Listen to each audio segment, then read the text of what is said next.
So, folks, we have to talk about something pretty serious. Um, the the National Guard that were deployed to Washington D.C. came under fire today by seemingly a lone wolf gunman who appears to have targeted specifically National Guardsmen, shooting two in the head, potentially killing them. There have been conflicting reports from the Trump administration regarding whether or not the guardsmen are dead. I believe it has still not been fully confirmed one way or the other by folks in the know. And the suspect has been identified as a man from Afghanistan named Ramanullah Lakanwal, identified by the Department of Homeland Security. And one of the issues with this is that we don't have a motive at the moment. We don't know much about any of the surrounding factors that may have led to this. We do know that from witness accounts, it appears that Ramanullah just specifically was making a beeline to shoot National Guardsmen. And he like rounded a corner and just opened fire on a group that was patrolling the area. And one of the immediate consequences for this is that the Trump administration has announced that all immigration requests for Afghan nationals is going to be stopped immediately and indefinitely. So any of the promises that we have made or that are outstanding to folks from Afghanistan who helped during the wars are on hold and potentially will never be fulfilled. Almost certainly this is going to result in folks that were granted asylum and let into the United States due to their collaboration with U.S. forces because they were going to be killed by the Taliban. It is almost guaranteed that protected status may be revoked from some of those folks, and they might be deported back into the hands of the Taliban. There are going to be a lot of consequences downstream of this. We don't know really anything about motive so far. We do know that the shooter did survive.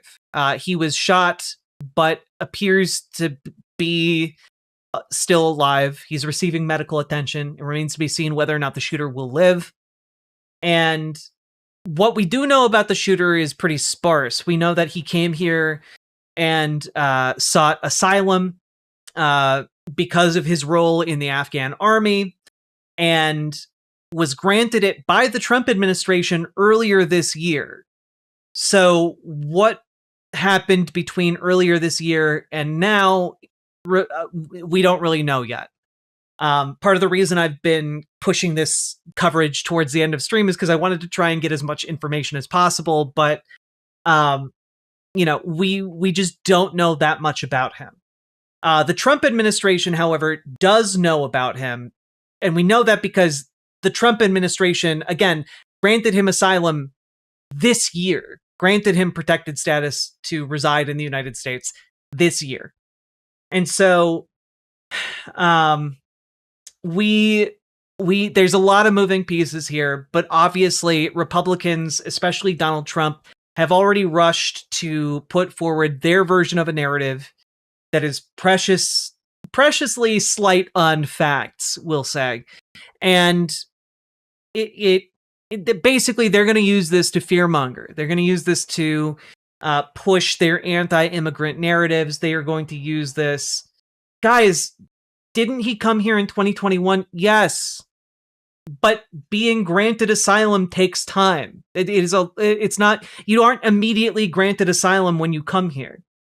You have to apply for asylum and go through an entire process. He came here in 2021, yes. He didn't get asylum until earlier this year in April. And so what we're going to see here is that not only is this going to affect specifically Afghan folks, it's going to affect in the United States. It's also going to affect many other immigrants, whether documented or undocumented, and it's going to be a rough go of it.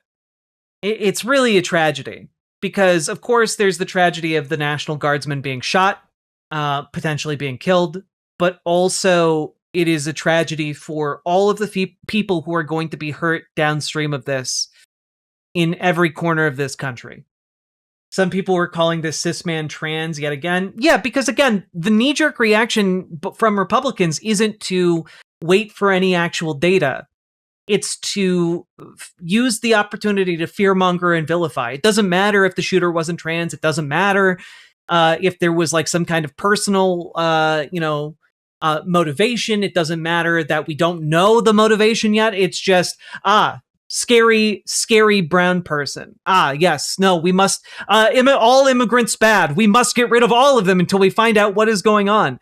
It doesn't matter what the actual facts are to Republican politicians. They will jump on it because they're opportunists. The Taliban are ruthless monsters that will kill these refugees getting sent back. Yes, there are life and death stakes here. It is going to get really worse. And while I don't know much else about the actual details of this case, what I do know is that this is gonna hurt a lot of people. The administration is going to use this as a pretense for hurting a lot of people. How does this stuff just conveniently keep happening every few days to swing the news cycle? Because shit happens, you know? Time.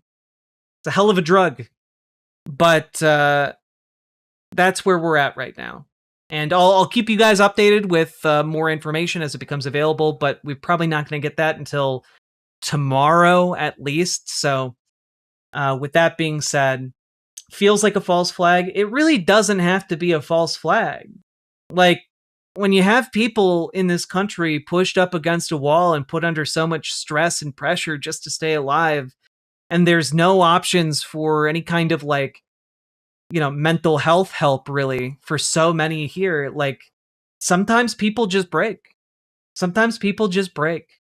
With that being said, this is all that we have evidence to really conclusively come down on. And with that, if you got anything out of this segment, comment, share it around, and support the stream however you can. You guys make this show possible with your subs and donos, and I appreciate each and every one of you who makes it possible for me to do what I do. And that being said, let's keep on going. Riverboat Jack is going to town. All the viewers gather round. Twitch and YouTube is where she streams. All that content is bursting the seams. Politics, gaming, plenty more. Her sense of fashion you'll adore. So grab your stuff and hop aboard. We're going straight to Jack's Discord.